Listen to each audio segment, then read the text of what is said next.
BBC বাংলার television অনুষ্ঠান BBC প্রবাহে আপনাদের সবাইকে স্বাগত জানাচ্ছি। আমি শারমিন রমা। শুরুতেই দেখে নেব আজ কি থাকছে।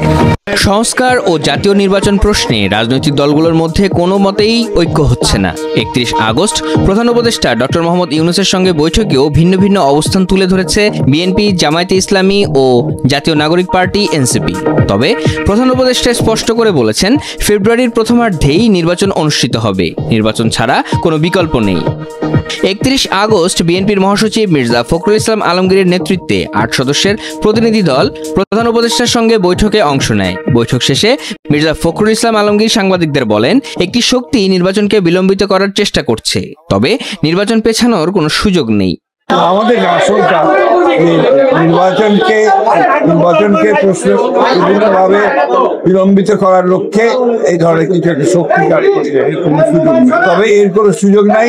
নির্বাচন একই সময় আমরা যেটা শিডিউল ঘোষণা করা হয়েছে সেই শিডিউলেই নির্বাচন ঘোষণা হয়েছে, এবং সেটা আমাদের যে প্রধান উপদেষ্টা তিনি সেটাই একই কথা বলেছেন, উনি আমাদের সঙ্গে একমত।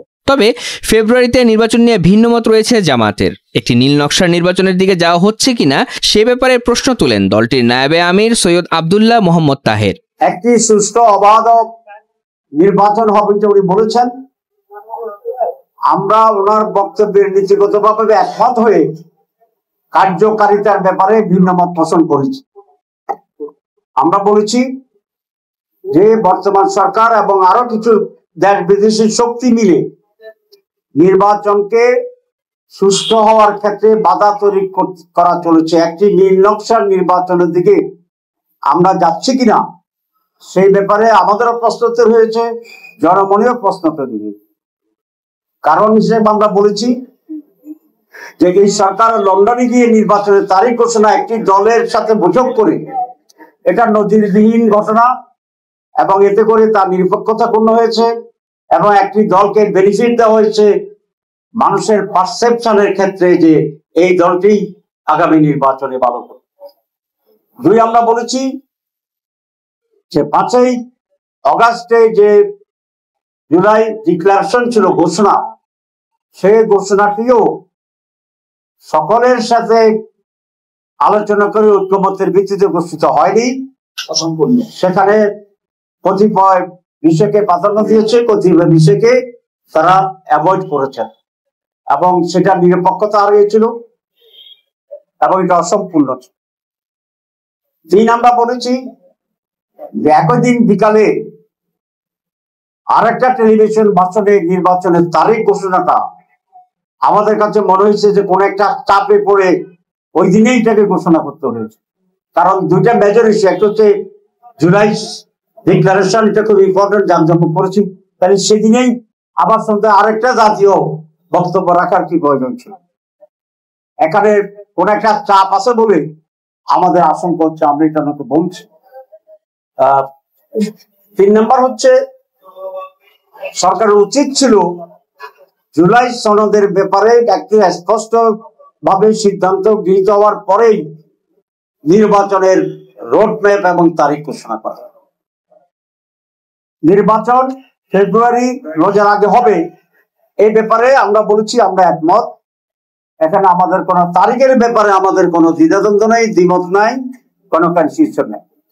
কিন্তু একটি দল নির্বাচন সুষ্ঠু করার জন্য যখন আমরা কতিপয় শর্তের কথা বলেছি, এটা বাস্তব, তখন এই বলতে চায় আমরা এই তারিখে নির্বাচন চাই না, ষড়যন্ত্র করছি।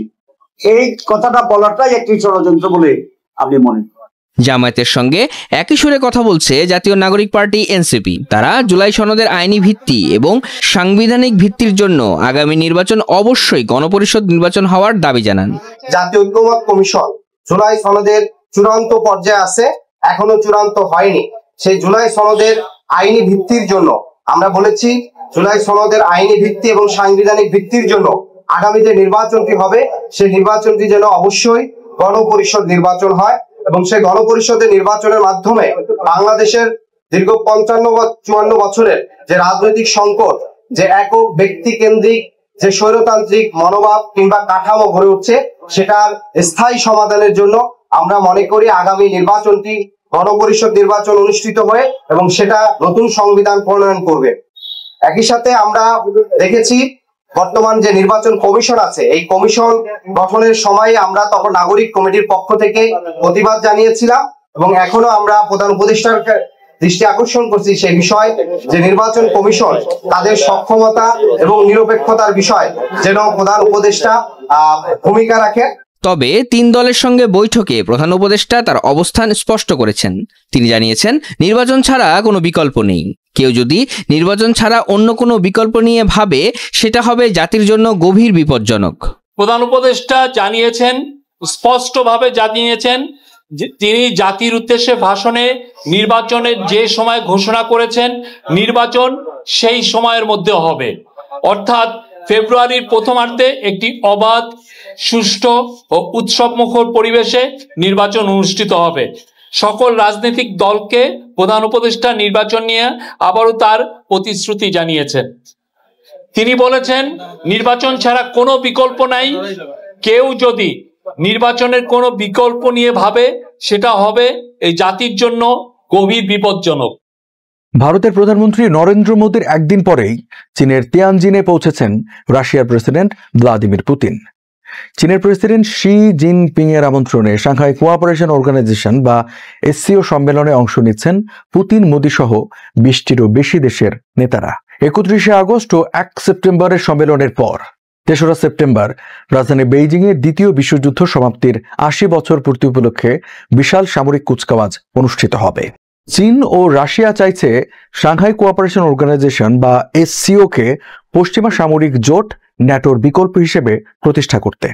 গত 30 আগস্ট চীনের রাষ্ট্রীয় সংবাদ মাধ্যম সিনহুয়ায় দেওয়া এক সাক্ষাৎকারে পুতিন বলেন, এই সম্মেলনের মাধ্যমে সাংহাই কোঅপারেশন অর্গানাইজেশন এসসিও আরও শক্তিশালী হবে। এসসিও নতুন চ্যালেঞ্জ ও হুমকি মোকাবিলা করতে পারবে এবং ইউরেশিয়ার দেশগুলোর মধ্যে ঐক্য বাড়াবে।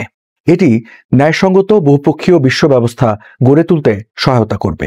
বিশেষজ্ঞরা বলছেন, তাইওয়ান ও ইউক্রেন ইস্যুতে চীন রাশিয়া তাদের বিরোধপূর্ণ অবস্থান কাটিয়ে ওঠার বদলে এসসিওর মতো প্ল্যাটফর্মকে ব্যবহার করছে নিজেদের প্রভাব বিস্তারের জন্য। এ নিয়ে সিঙ্গাপুরের নানইয়াং প্রযুক্তি বিশ্ববিদ্যালয়ের সহকারী অধ্যাপক ডিলান লোহ বলেন, চীন দীর্ঘদিন ধরেই এসসিওকে এমন একটি অপশ্চিমা শক্তি জোট হিসেবে তুলে ধরতে চাইছে যা নতুন ধরনের আন্তর্জাতিক সম্পর্ককে এগিয়ে নেবে। চীনের দাবি, এই জোট আরো বেশি গণতান্ত্রিক। তিনি আরো বলেন, এসসিও মূলত চীন প্রভাবিত একটি বহুপক্ষীয় ব্যবস্থা যা পশ্চিমাদের নিয়ন্ত্রিত বৈশ্বিক রাজনীতির থেকে ভিন্ন। মার্কিন উচ্চ শুল্কের চাপে যুক্তরাষ্ট্রের সঙ্গে ভারতের সম্পর্কে টানাপোড়েন তৈরি হয়েছে, আর এই পরিস্থিতিকেই সুযোগ হিসেবে দেখছে মস্কো। দীর্ঘদিনের সীমান্ত বিরোধ থাকা সত্ত্বেও 2018 সালের পর মোদী এবার প্রথমবার চীন সফরে এলেন। গত বছরের অক্টোবরে রাশিয়ায় অনুষ্ঠিত একটি সম্মেলনে চীনের প্রেসিডেন্ট শির সঙ্গে সাক্ষাৎ করেন মোদী। 5 বছরের মধ্যে যা ছিল দুই নেতার প্রথম মুখোমুখি সাক্ষাৎ। ওই সাক্ষাতের পর দুই দেশের মধ্যে সম্পর্কের শীতলতা কমতে শুরু করেছে। চীন ও ভারত চাইলে একে অপরকে অর্থনৈতিকভাবে সহযোগিতা করতে পারে। ভারত তার উৎপাদনের জন্য অনেক কাঁচামাল চীন থেকে আমদানি করে, তাই ভারত চায় এই আমদানির শুল্ক কমানো হোক। তবে ভারতের কঠোর শিল্পনীতি থাকার কারণে চীন থেকে দক্ষিণ পূর্ব এশিয়ায় যেসব পণ্য সরবরাহ করা হচ্ছে সেগুলো এখনো ভারত পাচ্ছে না। কিন্তু ভারত ইলেকট্রনিক্স খাতে উৎপাদন বাড়ানোর চেষ্টা করছে। যেমন অ্যাপল ভিয়েতনামে এয়ারপড বানায় আর ভারতে আইফোন তৈরি করে। ফলে এই ক্ষেত্রে চীন ভারতের সরাসরি প্রতিযোগিতা তৈরি হওয়ার কোনো সম্ভাবনা নেই। বিশেষজ্ঞরা মনে করেন, চীনের জন্য দ্রুত ভিসা অনুমোদন একটি কার্যকর সুযোগ হতে পারে, কারণ চীন চায় সরাসরি অথবা বিনিয়োগের মাধ্যমে ভারতের বিশাল বাজারে প্রবেশ করতে। বর্তমানে চীন মার্কিন বাজারে সংকটের মুখে পড়েছে, আসিয়ান বাজারও অনেকটাই খারাপ অবস্থা। তার উপর টিকটকের মতো অনেক জনপ্রিয় চীনা অ্যাপ ভারতে নিষিদ্ধ। তাই ভারতের 1.45 বিলিয়ন মানুষের কাছে পৌঁছানোর সুযোগকে বেইজিং অত্যন্ত গুরুত্বপূর্ণ মনে করছে। যদিও দুই দেশের মধ্যে সম্পর্কটা বেশ জটিল, শুধু এক বৈঠক দিয়েই বড় পরিবর্তন আনা সম্ভব না। চীন ভারত সম্পর্ক উন্নয়ন করতে এখনো অনেক পথ বাকি। তারপরও মোদীর এই চীন সফর কিছুটা শত্রুতা কমাতে পারে। একই সঙ্গে যুক্তরাষ্ট্রকে একটি স্পষ্ট বার্তা দিতে পারে যে ভারতের সামনে বিকল্প হিসাবে চীনও রয়েছে। প্রেম ধীরে মুছে যায়, নক্ষত্রেরও একদিন মরে যেতে হয়। কবিতার এই লাইনের বাস্তব উদাহরণ যেন ট্রাম্প মোদীর বর্তমান সম্পর্ক। একটা সময় যেই দুই রাষ্ট্রপ্রধানের বন্ধুত্বের গল্প ফুটতো মুখে মুখে, ঈর্ষান্বিত করতো বাকিদের, সময়ের পরিক্রমায় সেই রাষ্ট্রপ্রধানের সম্পর্কই এখন আদায় কাজ করায়। বন্ধুত্বের সম্পর্ক এখন এতটাই তিক্ত যে ভারতে পর্যন্ত পা রাখতে চাইছেন না মার্কিন প্রেসিডেন্ট। জানুয়ারিতে প্রেসিডেন্ট হিসেবে শপথ নিয়েই কোয়াড সম্মেলন উপলক্ষে যেচে ভারত সফর করতে চাওয়া ট্রাম্প এখন নিজেই সেটা বাতিল করেছেন। ট্রাম্প মোদী সম্পর্কে কি এমন হলো, আর কেনই বা তিনি ভারত সফর বাতিল করলেন? 20 জানুয়ারি ক্ষমতা গ্রহণের পরদিনই কোয়াডভুক্ত দেশগুলোর পররাষ্ট্রমন্ত্রীদের নিয়ে বৈঠক করে ট্রাম্প প্রশাসন। জানানো হয় বছরের শেষ নাগাদ ভারতে কোয়াড সম্মেলনে উপস্থিত থাকবেন স্বয়ং মার্কিন প্রেসিডেন্ট। এরপর দীর্ঘদিন এই সম্পর্ক ভালোই ছিল। ট্রাম্প যখন বাণিজ্য ঘাটতি কমাতে বিশ্বব্যাপী উচ্চ শুল্ক আরোপের হুঁশিয়ারি দিলেন, তখনও স্বস্তিতে ভারতীয় ব্যবসায়ীরা। তাদের বিশ্বাস, ট্রাম্প মোদী বন্ধুত্বের সুফল ভোগ করবেন তারা। ট্রাম্প প্রশাসনের কথাতেও মিলছিল সে আভাস। বলা হচ্ছিল দিল্লির সঙ্গে বাণিজ্য চুক্তিতে অনেক দূর এগিয়ে গেছে ওয়াশিংটন, কিন্তু এরপর হঠাৎই ছন্দপতন। চুক্তি তো হয়নি, উল্টো ভারতের ওপর সবচেয়ে বেশি 50% শুল্ক আরোপ করলেন ট্রাম্প। কিন্তু প্রশ্ন হলো, কি এমন হলো হঠাৎ? এ ব্যাপারে ধারণা পাওয়া যায় ট্রাম্প মোদীর সম্পর্কের অবনতি নিয়ে নিউ ইয়র্ক টাইমসের বিশ্লেষণধর্মী সংবাদে, যার শিরোনাম the Nobel prize and a testy phone call, how the Trump Modi relationship unravelled. অর্থাৎ ট্রাম্প মোদীর সম্পর্ক অবনতির পেছনে নোবেল পুরস্কার ও একটি তিক্ত ফোন কলের কথা বলা হয়েছে। আর এই ফোন কলের ব্যাপারে ট্রাম্পের সফরসূচির বিষয়ে জানাশোনা আছে এমন কর্মকর্তাদের সূত্র ধরে বলা হয়েছে, ট্রাম্প মোদীকে বলেছিলেন চলতি বছরের শেষের দিকে কোয়াড শীর্ষ সম্মেলনে যোগ দিতে ভারতে আসবেন, কিন্তু শরতে ট্রাম্পের ভারত সফরের এই পরিকল্পনা এখন আর নেই। 2025 সালের 17 জুন মোদীর সঙ্গে প্রায় 35 মিনিট ফোনে কথা বলেন ট্রাম্প। মে মাসে ভারত পাকিস্তান যুদ্ধ বন্ধের কৃতিত্ব দাবি করা ট্রাম্প ফের একই দাবি করেন ফোন আলাপেও। গর্বের সঙ্গে জানান পাকিস্তান এজন্য তাকে নোবেল শান্তি পুরস্কারের জন্য মনোনীত করেছে। এ কথার মধ্যে দিয়ে ট্রাম্প মোদীকে বোঝানোর চেষ্টা করেছেন ভারতে যেন তাকে নোবেলের জন্য সমর্থন দেন, কিন্তু মোদী সেটা করেননি। উল্টো ট্রাম্পকে সরাসরি বলেন যুদ্ধবিরতিতে যুক্তরাষ্ট্রের কোনো ভূমিকা ছিল না, দুদেশের সমঝোতায় এটি হয়েছে। ট্রাম্প তাৎক্ষণিক সেটাকে গুরুত্ব না দিলেও এইটি যে এই দুই নেতার সম্পর্কের তিক্ততার শুরু, সেটা মানছেন অনেক বিশ্লেষক। কেননা যুদ্ধবিরতির পর ট্রাম্প বলেছিলেন ভারত ও পাকিস্তানের মধ্যে যুদ্ধ বন্ধ করার জন্যও আমি নোবেল শান্তি পুরস্কার পাবো না। আমি যাই করি না কেন, আমি নোবেল শান্তি পুরস্কার পাবো না। যেখানে ফুটে উঠেছিল নোবেলের জন্য ট্রাম্পের আক্ষেপ। ফোন আলাপে ট্রাম্পের সেই চাপা ক্ষোভের বিস্ফোরণ ঘটে কিছুদিন পর। প্রথমে ভারতীয় পণ্যে 25% শুল্ক আরোপ করেন, পরবর্তীতে রাশিয়ার তেল কেনার অপরাধে সেটা আরো 25% বাড়িয়ে মোট 50% উন্নীত করেন। আর এতে রীতিমতো মার্কিন বাজারে শঙ্কার মুখে পড়ে ভারতীয় রপ্তানি পণ্য, হুমকির মুখে পড়ে লাখ লাখ শ্রমিকের ভবিষ্যৎ। ভারত জুড়ে শুরু হয় ক্ষোভ। একসময় মোদির বন্ধু হিসেবে পুজো করা ট্রাম্পের কুশপুত্তলিকা দাহ করা হয় পিঠে ছুরি মারা বিশ্বাসঘাতকের তকমা দিয়ে। ভারতীয়রা বেড়েই ওঠে পাকিস্তানকে শত্রু হিসেবে ভেবে। ভারতের রাজনীতিতেও পাকিস্তান বিরোধী মনোভাব থাকতে হয়, আর এটাই মূলত বাধা হয়ে দাঁড়িয়েছিল মোদির ট্রাম্পকে নোবেলের জন্য মনোনীত করতে। কেননা যুদ্ধবিরতি ঘোষণার জন্য ভারত যদি স্বীকার করত যুক্তরাষ্ট্র যুদ্ধবিরতি ঘটিয়েছে, তাহলে মোদির ওপর ক্ষোভে ফুঁসে উঠত ভারতীয়রা। তখন বলা হতো যুক্তরাষ্ট্রের চাপে পাকিস্তানের সঙ্গে সমঝোতা করতে বাধ্য হয়েছে মোদী সরকার। এতে ভারতে মোদী সরকারের ভাবমূর্তি প্রশ্নের মুখে পড়ত, যা সচেতনভাবেই এড়িয়ে যেতে চেয়েছেন মোদী। তাই বন্ধু ট্রাম্পকে নোবেলের জন্য মনোনীত করার বদলে নিজের চেয়ার বাঁচিয়েছেন তিনি, যার আভাস মেলে ব্রুকিংস ইনস্টিটিউটের সিনিয়র ফেলো তনভি মাদানের কথাতেও। তিনি বলেন মোদী যদি যুদ্ধবিরতি মেনে নিতেন আমেরিকার চাপের কারণে, তবে এটা শুধু তার ব্যক্তিত্বের বিরুদ্ধে নয়, এটা ভারতের কূটনৈতিক নীতির বিরুদ্ধেও যেত। ট্রাম্প মোদীর বন্ধুত্বের শুরু হয়েছিল ট্রাম্পের প্রথম মেয়াদে। 2019 সালে ট্রাম্পের আমন্ত্রণে টেক্সাসে হাউডি মোদি অনুষ্ঠানে যোগ দিয়েছিলেন মোদী। ভোট চেয়েছিলেন ট্রাম্পের জন্য। পরবর্তীতে 2020 সালে মোদীর নিমন্ত্রণে গুজরাটে নামাস্তে ট্রাম্প অনুষ্ঠানে যান ট্রাম্প। এই দুই নেতার হাত ধরাধরি করে হাঁটা ও পরস্পরকে বন্ধু বলে ঘোষণা দিলে তা রীতিমতো ঝড় তোলে বিশ্ব রাজনীতিতে। এ দফায় ট্রাম্প ক্ষমতায় আসার পর সেই বন্ধুত্ব আরো গাঢ় হবে তেমনই আশা করা হলেও শেষ পর্যন্ত হয়েছে উল্টো। ক্ষমতায় এসেই অবৈধ অভিবাসী বিতরণের নামে ভারতীয়দের কোমরে দড়ি বেঁধে বিমানে তুলে দেয় ট্রাম্প প্রশাসন। কঠিন করা হয় ভারতীয় শিক্ষার্থীদের ভিসাও। এরপর মে মাসে ভারত পাকিস্তান যুদ্ধবিরতি হলে সেই কৃতিত্বের কথা ট্রুথ সোশ্যালে ঘোষণা দেন ট্রাম্প, যদিও তার এমন দাবি পরে উড়িয়ে দেন ভারতের পররাষ্ট্র সচিব বিক্রম মিস্ত্রি। এ নিয়ে তাকে প্রশ্ন করা হলে তিনি বলেন, আপনি কি আমাকে বিশ্বাস করবেন নাকি ট্রাম্পকে? এরপর এ সম্পর্কে টানাপোড়েনের চূড়ান্ত রূপ দেখা যায় শুল্ক ইস্যুতে। ট্রাম্পের সঙ্গে বন্ধুত্ব নষ্ট হয়ে যাওয়ায় একরকম বাধ্য হয়েই চীনের সঙ্গে সখ্য করতে চাইছেন মোদি। দীর্ঘদিন পর চীন সফরে গিয়ে ঘোষণা দিয়েছেন সম্পর্ক মজবুত করার। তার আগে শুল্ক ধাক্কা সামাল দিতে দেশীয় পণ্য ব্যবহারের ওপর জোর দিতে বলেছেন তিনি। অথচ সাংহাই কোঅপারেশন অর্গানাইজেশন বা এসসিও সম্মেলনে যোগ দেওয়া মোদিকে দিয়ে কাঁটা তুলতে চেয়েছিলেন ট্রাম্প। চীনকে রুখতে গঠন করা কোয়াড সম্মেলনে এসসিও সম্মেলনে নেওয়া খুঁটিনাটি সিদ্ধান্ত জেনে চীন ঠেকাতে আরো কার্যকর পদক্ষেপ নিতে চেয়েছিলেন তিনি। তবে মাঝপথে মোদি বেঁকে বসায় সেটি এখন বুমেরাং হয়ে দেখা দিয়েছে। তাই ভারত সফরের পরিকল্পনা আপাতত বাদই দিতে হচ্ছে ট্রাম্পকে।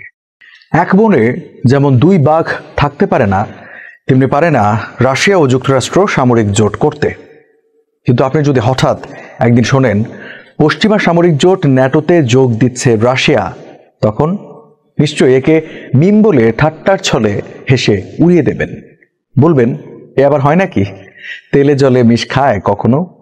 অনেকের কাছে এ কথা অযৌক্তিক শোনালেও সম্প্রতি বিশ্ব রাজনীতির মঞ্চে ফের এই তত্ত্বের আবির্ভাব হয়েছে। রাশিয়া কি সত্যি ন্যাটোতে যোগ দেবে? কখনো এক হবে মস্কো ওয়াশিংটন? এ সম্ভাবনা নিয়েই জানাবো আজ রাশিয়া টুডের প্রতিবেদনের আলোকে। সঙ্গে আছে আমি রঞ্জু ইফতেখার।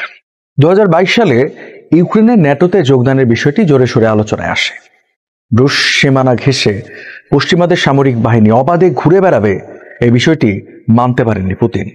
তাই ইউক্রেনের ন্যাটোতে যোগদান ঠেকাতে শুরু করেন যুদ্ধ। এ যুদ্ধে জড়িয়ে পড়ে পশ্চিমারাও।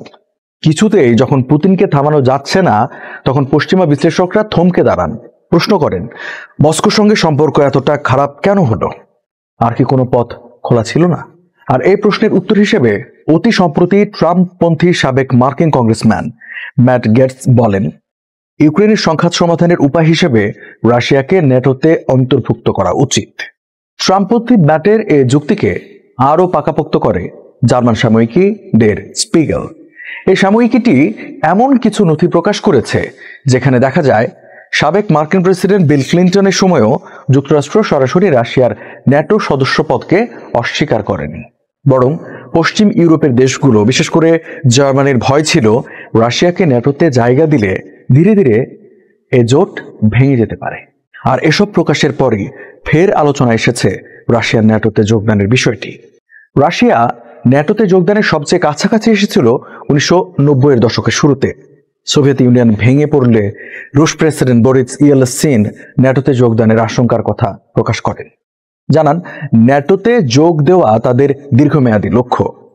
পরবর্তীতে এ নিয়ে উচ্চ পর্যায়ে আলোচনাও হয়, কিন্তু এতে বাদ সাধে ওয়াশিংটন। মার্কিন প্রভাবশালীদের একটা অংশ কখনোই চাইতো না মস্কো ন্যাটোতে সিদ্ধান্ত নেবার জায়গায় আসুক। কেননা 1949 সালে ন্যাটোর যাত্রা শুরু থেকেই এটি যুক্তরাষ্ট্র কেন্দ্রিক জোট হিসেবে গড়ে উঠেছে। তাছাড়া ন্যাটোর দর্শন সম্পর্কেও প্রথম মহাসচিব লর্ড ইসমে 3টি কথা বলে গিয়েছিলেন। সেগুলো হলো আমেরিকানদের ভেতরে রাখা, রাশিয়ানদের বাইরে রাখা এবং জার্মানদের নিয়ন্ত্রণে রাখা। অবশ্য 1990-এর দশকে জার্মান সমস্যা সমাধান হলেও রাশিয়ানদের বাইরে রাখার ব্যাপারে অনড়ই থাকে পশ্চিমা জোট। এক্ষেত্রে তাদের ভাষ্য, সোভিয়েত ইউনিয়ন ভাঙলেও সামরিক শক্তি ও বৈশ্বিক প্রভাবে অনেকটা এগিয়ে মস্কো। তাই রাশিয়া ন্যাটোতে যোগ দিলে সেটা ন্যাটোর অস্তিত্বকেই হুমকির মুখে ফেলতে পারে। আচ্ছা, রাশিয়া যদি সত্যি ন্যাটোতে যোগ দিত, তবে কি পশ্চিমাদের সঙ্গে এ দ্বন্দ্ব মিটে যেত, নাকি ন্যাটোর ভেতরে দ্বন্দ্ব শুরু হতো? এ প্রশ্নের উত্তর হিসেবে ন্যাটো সদস্য তুরস্কের উপর চোখ রাখা যাক। 1952 সাল থেকে ন্যাটো সদস্য তুরস্ক, অথচ ভৌগোলিক অবস্থান, সংস্কৃতি কিংবা উচ্চাভিলাষ কোনো কিছুতেই পশ্চিমাদের সঙ্গে মেলে না তুরস্কের। তবু এ জোটে জায়গা হয়েছে তুরস্কের, কারণ বসফরাস ও দার্দালেন্স প্রণালী ছিল তুরস্কের নিয়ন্ত্রণে। তাছাড়া ন্যাটোর নেতৃত্বকে কখনোই চ্যালেঞ্জ জানায় না তুরস্ক, কিন্তু এ জায়গায় যদি রাশিয়া থাকতো তবে অবশ্যই ন্যাটোতে প্রভাব খাটাতে চাইত, কারণ তারা নিজেদের অন্যতম বৈশ্বিক শক্তি হিসেবে বিবেচনা করে। তাই ন্যাটোতে রাশিয়া যোগ দিলে এমন পরিস্থিতি তৈরি হতো যে যুক্তরাষ্ট্র কিংবা রাশিয়ার মধ্যে কাউকে না কাউকে বাধ্য হয়েই ন্যাটো ছাড়তে হতো। তাছাড়া ন্যাটো ছোট ও মাঝারি আকারের রাষ্ট্রকে গ্রহণ করতে আগ্রহী, কিন্তু এমন রাষ্ট্র নয় যারা যুক্তরাষ্ট্রের প্রতিদ্বন্দ্বী হয়ে উঠতে সক্ষম। 1990-এর দশকে একবারই ন্যাটোতে যোগ দেবার সম্ভাবনা তৈরি হয়েছিল রাশিয়ার। সেটি যখন হয়নি, তখন 2025 সালে এসে এ ধারণার যৌক্তিকতা কতটুকু সে প্রশ্ন অবান্তর। তাছাড়া ন্যাটো এখন আগের মতো নেই। যুক্তরাষ্ট্র প্রায়শই ন্যাটোর বিরুদ্ধে কথা বলছে। অন্যদিকে ওয়াশিংটনের ওপর আস্থা কমতে শুরু করেছে ইউরোপের। পরিস্থিতি এখন এমন যে ন্যাটো টিকে আছে কিন্তু কোনো উদ্দেশ্য নেই। আর এ প্রেক্ষাপটে দাঁড়িয়ে রাশিয়ার ন্যাটোতে যোগদানের বিষয়টি কেবল অযৌক্তিকই নয়, বরং হাস্যকর বটে। কেননা রাশিয়া এখন ন্যাটো ছাড়াই পথ চলা শিখে গেছে, যে পথে অনেক নতুন সঙ্গীও পাচ্ছে। তাই মস্কোর আর ন্যাটোর প্রয়োজন নেই বললেই চলে।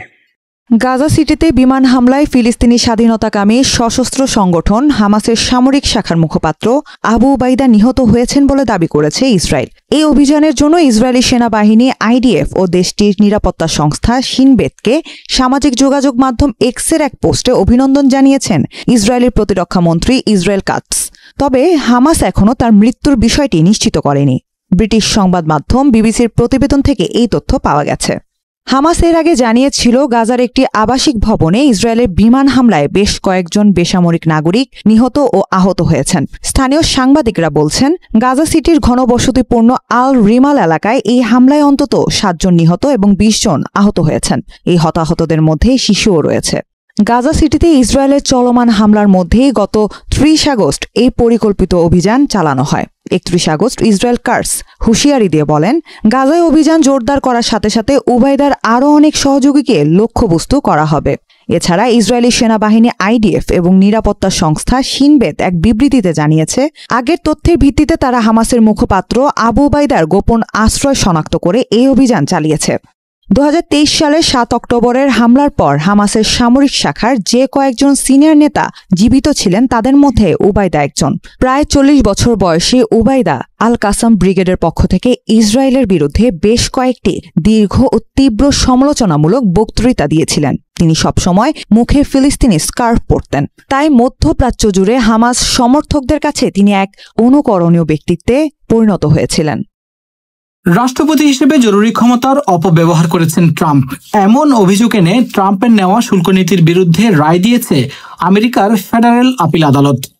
শুক্রবার মার্কিন আপিল আদালত জানিয়েছে যে আইইপিএ আইনের ব্যবহার করে আমেরিকার সাথে বাণিজ্য রয়েছে এমন প্রায় প্রতিটি দেশের উপর যে তথাকথিত রেসিপ্রোকাল ট্যারিফ বা পাল্টা শুল্ক আরোপ করা হয়েছে তা অবৈধ।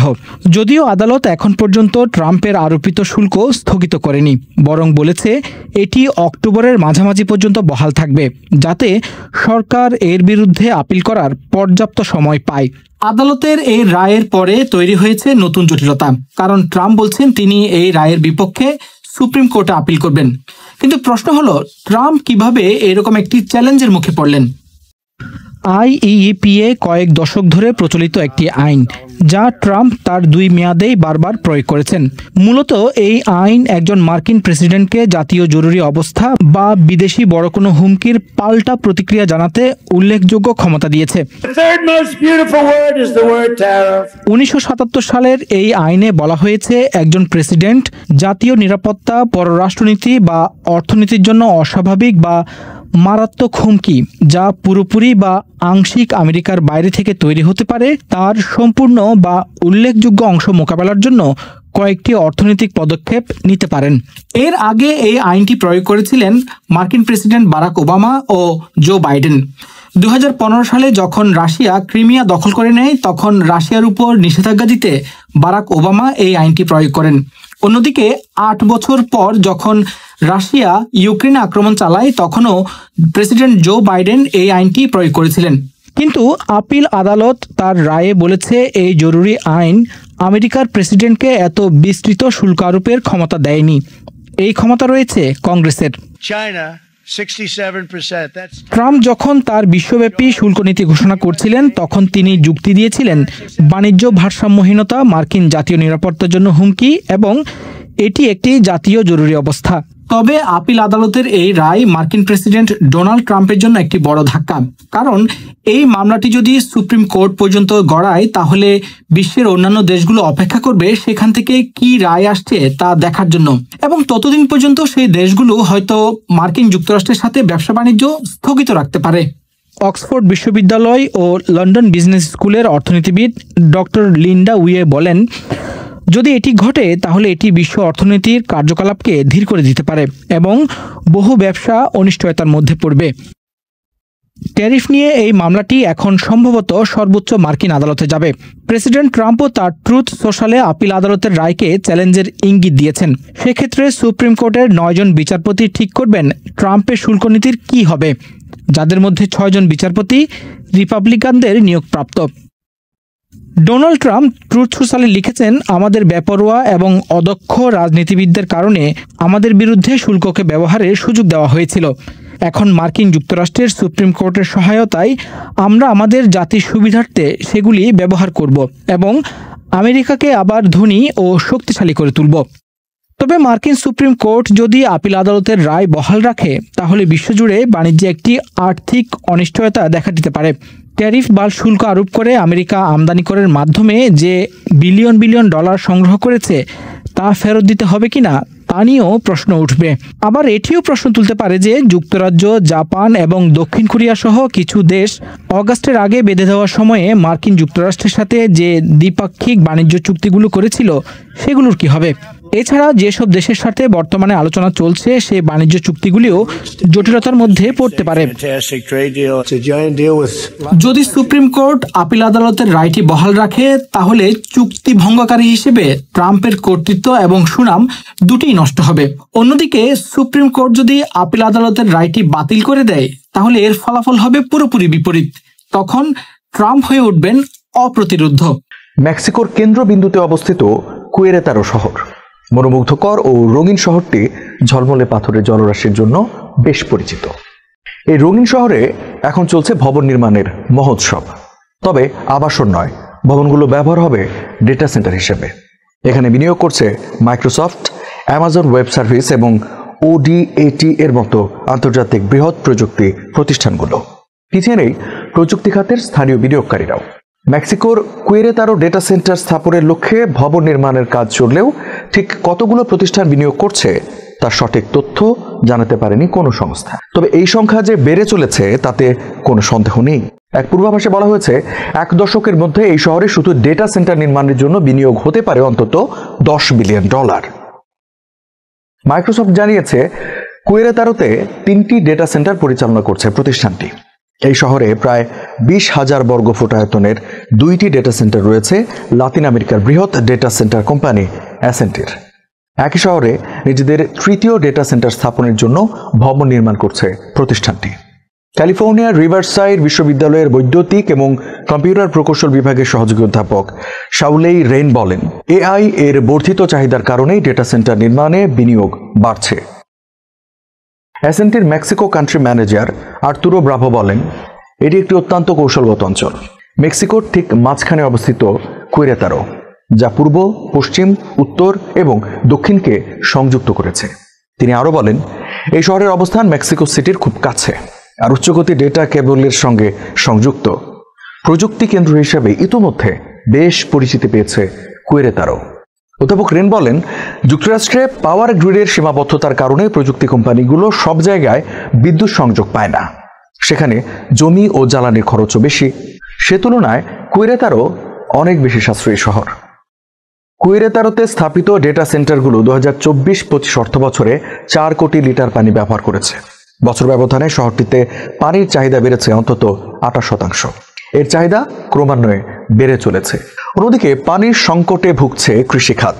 ভবিষ্যতে শহরটিতে চরম পানি সংকট দেখা দিতে পারে বলে শঙ্কায় আছেন বিশ্লেষকরা। কুয়েরেতারো প্রশাসনের কর্মী তেরেসা রোন্ডান বলেন, ডেটা সেন্টারগুলোতে পানির চাহিদা ক্রমান্বয়ে বাড়ছে, কিন্তু অবশ্যই নাগরিকদের চাহিদা পূরণের দিকে নজর দিতে হবে। কুয়েরেতারো রাজ্য সরকারের একজন মুখপাত্র বলেন, জল বরাদ্দ কিংবা গুণগত মান নির্ধারণের ক্ষমতা নেই পৌরসভার। রাজ্য বা পৌরসভা কোনো শিল্প বা প্রাথমিক খাতে জল বরাদ্দ করতে পারে না, এটি জাতীয় পানি কমিশনের কাজ। ডেটা সেন্টারগুলোর কাছাকাছি স্থানে বসবাসকারীদের জন্য উদ্বেগের কারণ হয়ে দাঁড়িয়েছে বায়ু দূষণ। অধ্যাপক রেন জানান, ডেটা সেন্টারগুলো সাধারণত ডিজেল ব্যাকআপ জেনারেটরের উপর নির্ভর করে, যা প্রচুর পরিমাণে ক্ষতিকর দূষণকারী পদার্থ নির্গত করে। এর জবাবে আর্তুরো ব্রাভো বলেন, নগর কর্তৃপক্ষের সব শর্ত মেনেই আমরা কাজ করছি। সব ধরনের দূষণ সর্বনিম্ন পর্যায়ে রাখতে আমরা সচেষ্ট। প্রকল্প গ্রহণে আমরা নাগরিকদের সুস্থতার দিকেও নজর রাখি। সবাইকে শুভকামনা জানিয়ে আমি শারমিন রমা আজ এখানেই বিদায় নিচ্ছি। ভালো থাকবেন।